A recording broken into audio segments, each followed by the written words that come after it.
beautiful beings, and welcome back to another Monday Live.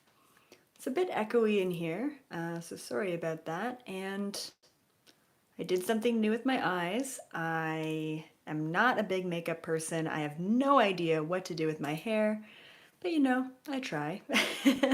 Wanted to switch it up today.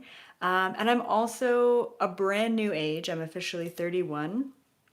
And I'm feeling it, getting up there. But birthdays for me are just really more of a time to reflect and set intentions for the next year. So that's kind of where I've been at. Funny story, today I tried, I think it's called jump rope. Like, like in the gym, you spin the thing. Anyway, I tried that today. It was a complete fail. And I whipped my freaking elbow. I don't know if you can see that whip mark. And then I immediately had a flashback to a past lifetime where I used to get whipped I was a psychic back in ancient Greece. And I was kind of a prisoner, even though it sounds pretty badass to make predictions for the higher ups. They pretty much kept me captive and then wanted me to make all these predictions, especially like on war and strategies and things like that. And every time I got a prediction wrong, I would get lashed, and it would be a very public lashing. And then there was like many opportunities for me to leave and escape, but I felt like I was kind of doing my mission. So there was a bit of like a feeling like I needed to stay there and like sacrifice a little bit in order to do what I came here to do, because I knew that if I left, like I wouldn't be maybe able to use my abilities in the same way. Anyway, so that was really interesting. That happened today. It's like a workout fail turned into like a past life clearing. So you never know what you're gonna get, I guess. Speaking of which, today we're talking about mind hacking. I really feel like consciousness, spirituality, spiritual awakening is all about hacking into the mind, because it is truly our mind that creates the reality around us. So today we're going to be talking about the cycle that we get into when we are really just living as a human, forgetting who we are, and missing out on our true divine power. So definitely get your notebooks out, notebooks and pens. If you haven't already, be sure to give this video a thumbs up. I'm sure you're gonna like it. I'm gonna make a prediction that you're gonna like it. And subscribe to the channel if you haven't already. And definitely share this video out to friends, family members, maybe your own network or social medias, to really get people involved in hacking into their mind, hacking into their subconscious, and changing their reality. One more announcement. Tomorrow we have the next Galactic Federation Summit. It would be episode 7, season 2023, for those of you who are watching this in the future. And we're going to be talking about karma. I'm going to be asking them about the UFO crash that happened in Las Vegas. I mean, what really happened back then? I mean, that was what, a month or two ago? Yeah, 2 months ago in May. I also wanted to ask them about shedding emotional baggage. And then how do we activate our cosmic DNA? What's the best way to go about doing that? I've got a couple other questions that I'll be asking them, and I'll be throwing in a mystery question from our members. So be sure to tune into that tomorrow. And if you have a weird time zone, definitely check out the recording, because there's just so much, especially when we're talking about activating our cosmic DNA. Just talking about activating our cosmic DNA will essentially activate it. So it's pretty cool. All right, so let's talk about mind hacking. Why is this important? Why are we even having this conversation today? Why did you show up out of your busy day, your busy life? Why are you here to get this information? So essentially, like I kind of mentioned before, I truly believe that our entire reality is based on our perception. Okay, our entire reality is based on our perception. So when we control our mind, we actually control the outcome of our entire lives. And it kind of goes back to, and I was thinking about this last night, and this is why I'm talking about it today. It kind of goes back to the whole simulation theory, right? Like it really, not that it like stumps me or baffles me, but it really kind of gets my mind going to think that our mind cannot differentiate between a dream and real reality. There is no distinction that our mind can make, which is pretty crazy. And there's been some really insane dreams lately. And so, what's to say that when we wake up and when you woke up this morning and then you arrived at this video right now in this moment, who's to say that this right here isn't a dream that we're currently in, right? And once again, that's the whole simulation theory argument is this real? And if we can create, say, a video game like The Sims, and we have no idea if they're awake or sentient. I think the trippiest part about playing The Sims, and I used to play it a lot, I don't have time to play any video games anymore. I thought that the trippiest part was as your character in this game, you can choose to play The Sims. So here I am in this reality, playing The Sims. I have an avatar, and then I choose as that avatar to play The Sims in that reality. And then you just go down the black hole of like, now that sim is making a sim to play Sims in that reality, and so on and so forth, right? And it really just kind of baffles the mind. And when we really take a step back from understanding this reality in this way, it allows us to gain a perspective that maybe we didn't have before. And one of the best perspectives that we can have, and thank you, Benjamin, for that super chat. One of the best perspectives that I think that we can have is not really taking this reality too seriously. And that is a whopping, that's a loaded statement to make when we all know that there is an epic battle between light and dark that's playing out before our eyes, and we are this hybrid species, and there's this huge prophecy, and we're a part of it, and shit's going down, and we've got to wake up, and there's a time crunch on it, and oh my God, there's so much happening. So to say, take it easy and don't get sucked into this reality. Understand that it is just one layer, one dimensionality of this entire universe, experience, existence, this dream, this simulation, right? It kind of lightens the load a little bit. And that's kind of what a lot of my content's been about. It's, being worried, changing your mindset, finding empowerment, and those kind of things. So don't take this reality too seriously. This is just one timeline out of an infinite number of different timelines. And at any time, you can hop into and out of whatever timeline you're in, right? And then I've got many other videos on timelines. So we're not going to dive into that too much. But yeah, it just kind of gets me in this loop of really thinking about the simulation theory and what that means for us.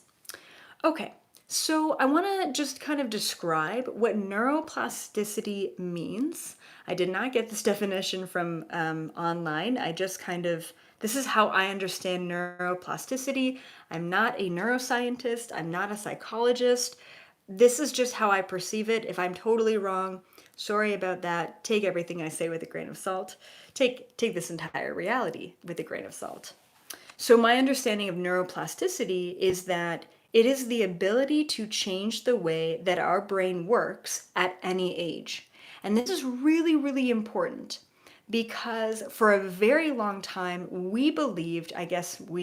society believed, scientists believed that at a certain point in time, you could not change your brain. You couldn't change the way that your brain functioned. And it's kind of like the saying, like, you can't teach an old dog new tricks. And in recent years, we've started to understand through neuroscience and even quantum physics that we can actually change our brain completely at any time. And this is where you see people going into comas and waking up speaking a different language, right? Like there have been proven cases where our entire brain chemistry changes. Yeah, it could be a traumatic event that does it, Or it could be our conscious awareness that changes our brain. And today I'm going to teach you a technique that is going to totally change your reality because it changes your brain. It changes your perception. And that, my friends, is what makes up this entire reality, if it even is real, right? And that's the whole argument. Okay, so I made a little chart here, and thank you so much, Rabbit, for that super chat. Yeah, I don't know if this pen is going to show up. I don't have a pointer. I'm just going to use my finger. Okay, this is my chart. It's all backwards for you guys, I think, but I'll kind of point it out. So in the middle of the chart here is your mind or your thoughts. Okay. And then what happens is we think about a memory. So I would actually, if you have a notebook and pen, please write down this chart. I think this is really important for us to understand. So it really starts with your mind. It starts with your mind, which is really just your thoughts. And then there's a memory that arises in your mind. And that memory sparks an emotion, okay? And that emotion sparks some sort of pain or trauma. Now, the emotion doesn't always have to be traumatic, but I'm going to explain to you why it most likely is. And then you just repeat the cycle. It's really what this comes down to. Memory, emotions, reaction, mostly pain, trauma, could be a good positive reaction as well. And then you just repeat it. And this is how we get stuck in mental cycles, emotional cycles. This is how we create dis-ease or diseases in the body. This is how we fall into low vibrational frequencies. And we start to, basically, reality starts to come in on us, and everything just spirals out of control. And where does it really begin? It begins with the memory aspect of it, okay?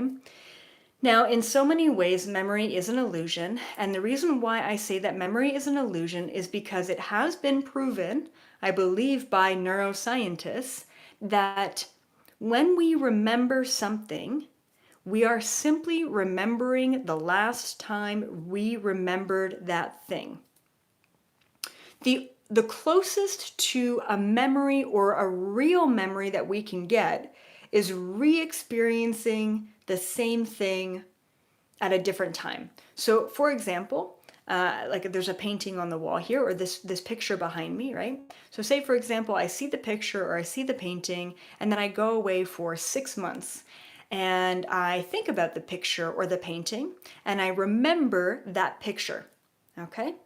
I'm only remembering the last time I remembered it. So maybe the coloring is off, maybe the mountains are misshapen in my mind, but that's how I remember. It's like a game of telephone in your own mind, playing over and over and over again, and by the end of it, and it could be 6 years later, and this image, this picture is completely different than what it really is. And then somehow you come back to that picture. Maybe someone else has it in their home, or you go back to, the place that it was before, and you re-experience that picture again.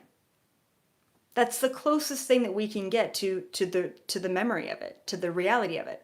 And even when we re-experience that thing, so it's not the same. So another good example is, think about childhood, right? Think about a memory that you had in childhood. So a memory for me would be like going camping with my family. So stereotypically Canadian, but that's what we did all the time. Loved camping. And so I think about maybe one specific camping trip that I had, and I have that memory, and then I'm replaying that memory. It's a game of telephone once again, and I'm missing details or whatever. And then all of a sudden, maybe 10 years later, I see a picture of that camping trip. And that's me re-experiencing that memory almost at a first-hand level, okay? And so why is memory so important? Memory is really important because this is what the core of repeating old cycles really comes from, is memory. And a lot of the time, the only things that we remember are either the highest frequencies or the lowest frequencies. So if I were to ask you right now to think of a memory that really stands out in your mind. And I just take a second right now. Just one memory, boom, just immediately what pops up in your mind. And you can write it in the comments in the live chat. You could just keep it to yourself, but really think about something that really stands out in your mind. Then let me ask you, is it a really good memory or is it a really bad memory? Most likely, I'm going to guess 99% of you aren't remembering what you ate for dinner last night. You're remembering something. It's funny that you say childbirth. I was just thinking about my own childbirth. Well, giving birth. Anyway, giving birth. So most likely, the memory that's coming to mind is not just an everyday thing because there isn't an emotional connection to it. This is the key to unlocking and overriding trauma. When we associate an extreme emotional connection to a memory, that memory and that emotional connection is being held in our body. It's being held in our body.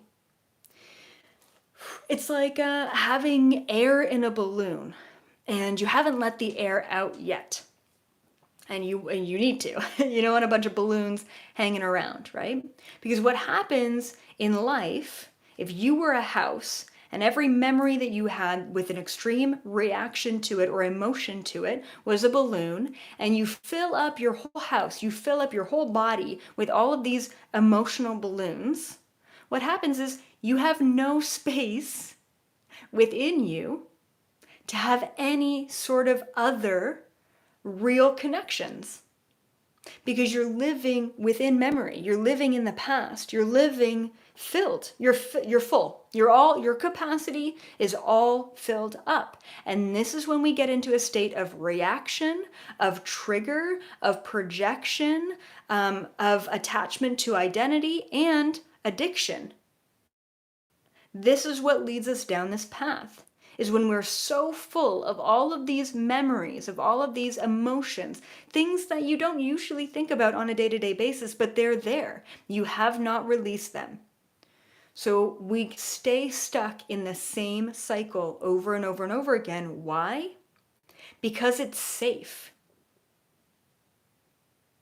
At a certain level, self-sabotage is actually safer than experiencing something new.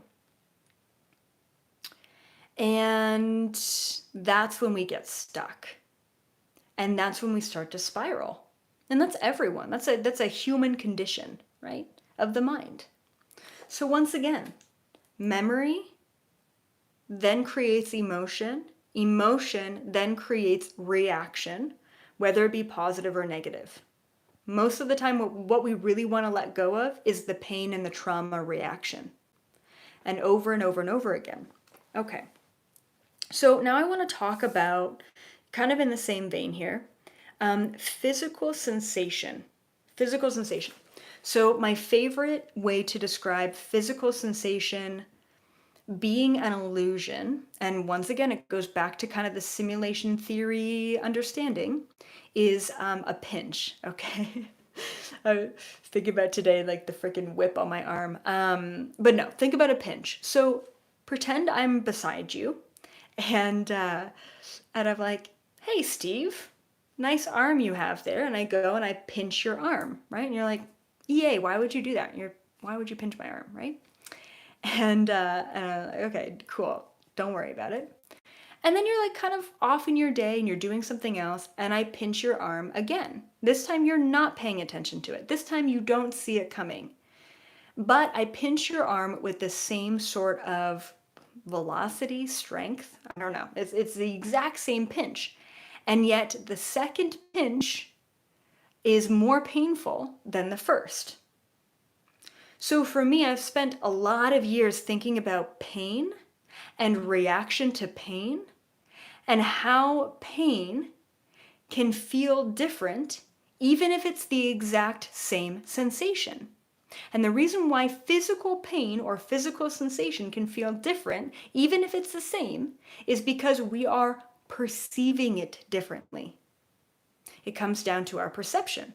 There's a really cool study that was done on burn victims. And the reason why it was done on burn victims is because burn victims have the absolute worst healing out of any injury out there. And the reason why is because they need skin grafts. And then there's also like the scarring needs to be massaged, like the scar tissue needs to be massaged. So as they're getting skin grafted and massaged on the burn area, it's extremely painful. So what they did is they actually put a VR headset on a burn victim and they did the skin graft. There was no extra pain medication. There was nothing different during this time other than a video game, a VR headset. And they polled these burn victims to say, well, how painful was your last skin graft and how painful was this skin graft with the VR headset? And their pain every single time, 100% of patients, was lowered, and quite dramatically as well. And why is that? It's because our perception, our reality, our focus was diverted, right? There was a distraction there. But right there, that shows us that pain is subjective. Pain is in the mind and not in the body. As a matter of fact, I believe that we can change the sensation of pain altogether to be something else. Maybe it feels like a tickle. Maybe it feels like an itch. Maybe it feels like a cool breeze instead of a pain. I believe that that is totally possible, especially since I've done it myself many times over. So, physical sensation equates to an emotional reaction. If I pinch you, there's an emotional reaction there. If I tickle you, there's an emotional reaction there. Now, likewise, memory, especially loud memory, equates to an emotional reaction. So how do we hack our mind? How do we overcome physical sensation? Yes, but even more prevalently, even more importantly, how do we overcome our emotional reaction? How do we overcome traumas of the past? How do we overcome really negative associations, sensations, attachments, addictions? How do we do this? We neutralize it. That's how we do it. By neutralizing the emotional reaction to the sensation or the memory, we no longer hold that balloon in our reality. And that's not to say, because many years ago when I was downloading and channeling and experiencing and unpacking all of this information, and I called it the human condition, I got to a point where I'm like, okay, great. So all sensation is bad. All reaction is bad. All attachment is bad. Any aspect of emotion is bad because all of it is leading me into suffering. So screw it all. I'm just going to be neutral and objective all the time. And I became an absolute robot who didn't really care about friends, family members, maybe universal conversations, but if you tell me about your boyfriend, like, I don't care, there's no emotional capacity that I had because I tried to stay neutral all the time. And what happened is I lost my humanity. I lost my humanity. I lost my human in so many ways. And why be a human if you're not going to be a human? So what I've realized, what I've understood is that it's really important to be present with every experience you have, good, bad, or ugly. And even if that experience is challenging or painful or traumatizing, you fill up that balloon of experience. But instead of storing that balloon of emotion and experience and trauma away in your house, in your locked up in your body, it's important that we let the air out of that balloon right away so that we don't store anything. So it's not about not having an experience. It's not about not having an emotion. It's about having the emotion, having the experience, and then shortly thereafter, whenever it feels right for you, neutralizing it. Okay? So then the biggest question is how? All right, EA, I'm down. Like, let me like neutralize my traumas and overcome my reactions, and let me just get the air out of all of my balloons. But how do you do that? How do you neutralize something like a fear, right? Like maybe you have a fear of water because you drowned in a past lifetime or many past lifetimes. How do you neutralize that? I believe that we can neutralize a fear, a trauma, a memory, an emotional reaction, an attachment, even an addiction or a disease. And I believe that addictions and disease are symptoms of underlying balloons that you're holding, if that makes sense, rather than the cause. Okay? Addictions, disease are not the cause. It's your emotional attachment to negative reactions and situations and memories that is the cause of disease and addictions and depressions and things like that. And anxiety. Well, anxiety can be many different things. So how do we neutralize it? Let's go back to the balloon example. I know it's kind of weird talking about a balloon, but going back to the balloon example, by focusing on the pain, by focusing on the trauma, we let the air out of the balloon. Essentially, we're opening that little balloon spout by focusing on it. And then the air is gone. And yes, that is a part of you, but it's no longer a part of your cycle. It's no longer stuck within your reality or within your psyche. It's no longer the neural pathways that are firing off again and again and again. And like I said, if you've got the same neural pathways firing off in your brain, these same patterns over and over and over again, attachment, reaction, emotion, thoughts, all of that over and over and over again, you have no capacity to experience the world around you in a very new and different way. We're clearing the old in order to make way for the new and experience something that we've never had before. Good, bad, indifferent, ugly, all of it. So here's what I recommend. Think about something. Could be a neighbor who hurt you, or an ex-lover who broke your heart, or a coworker who stole from you, or whatever that memory is, whatever that painful memory is.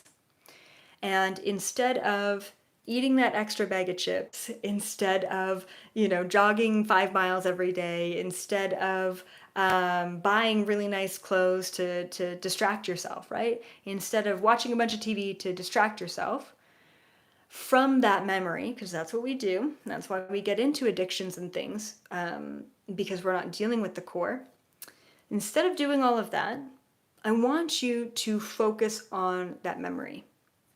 And not just once, because here's what's going to happen when you focus on a trauma once.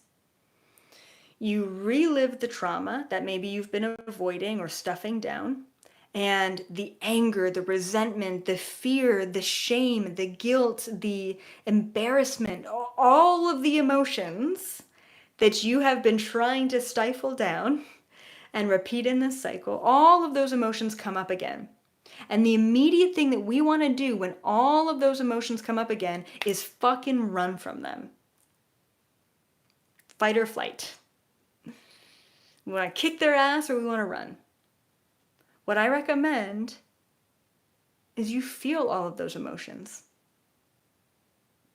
And once you're done feeling all that way, don't just stop and move on with your day. Relive that experience again. Go through that divorce again. Go through that car accident again. Go through that past life where you drown again. And this is why experiencing your past lifetimes is so important.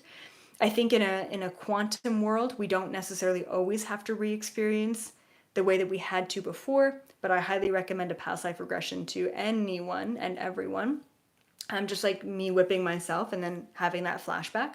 That was me letting the air out of the balloon for an experience that I didn't even know I had. And so stick with it.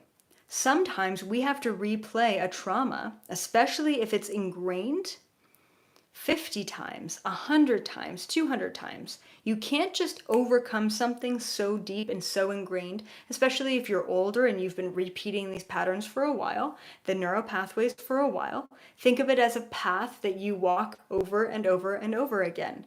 We are now closing that path off, right? And by doing so, neutralizing, objectively observing the emotions that come up, objectively observing the trauma that you experienced.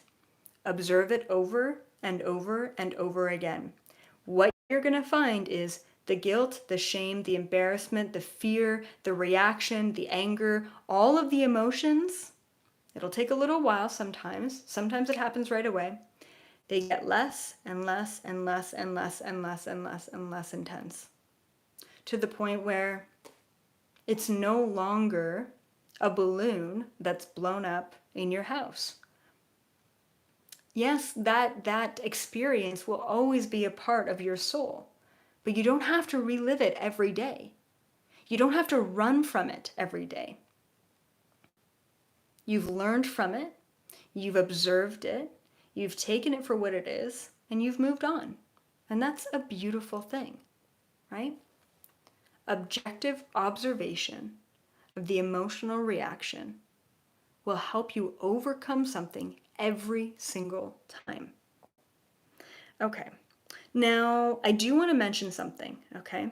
You need to observe the root cause of the problem.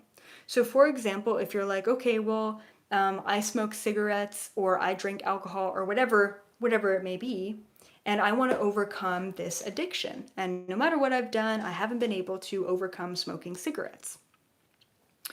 Don't just focus on smoking cigarettes in order to get rid of the issue, because that's not the issue. Believe it or not, that addiction is not the issue.